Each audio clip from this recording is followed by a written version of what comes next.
MCS Group-ийн нийт 11 компани Монгол Улсын 2025 оны топ 100 аж ахуйн нэгжээр шалгараад байна. Тухайн компани нь группийн төвшөнд өнгөрсөн онд 1.2 их найт төгрөгийн татвар шимтгэлийг улсын төсөвт төвлөрүүлсэн байна. Үүнийг өдрөөр нь тооцвол MCS компани өдөрт 3.3 тэрбум төгрөгийг Монгол Улсын хөгжил дэвшилт зориулсан татвар шимтгэлийн орлого болгон төвлөрүүлж байна.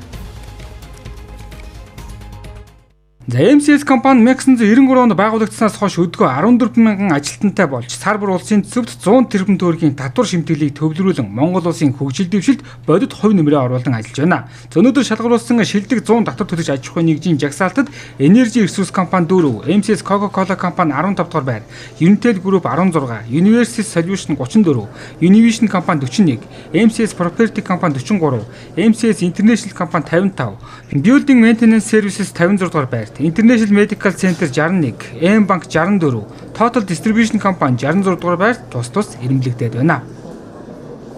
Energy Resource-ийн 3000 ажилтан за мөн манайтай хамтарч ажилладаг туслан гүйцэтгэгч болон бусад компаниудын 4000 ажилтан нийт 7000 ажилтнаа бас энэ 2025 онд амжилттай ажиллаж одоо Монголынхаа эдийн засагт хувь нэмрээ оруулан топ 100 компанийн нэг болсонд нь та бүгдийн дамжуулан баяр хүргье. Компани хамт олонтой.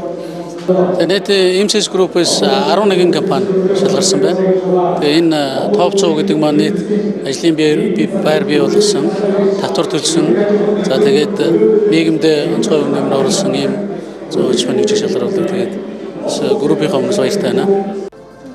За бизнесийн цар хүрээгээ тэлж компаниуд нь өсч томрохын хэрээр нийгэм улс орныхоо өмнө хүлээх үүрэг хариуцлага улам бүр өндөрсгөж дэлхийн стандарт дэвшилтэд техник технологиг эх орондоо нэвтрүүлж мөн нийгмийн өмнө хүлээсэн хариуцлага бүрэн дүүрэн хэрэгжүүлэхийг MCS Group компани эрхэм зорилгоо болгон ажиллаж байна.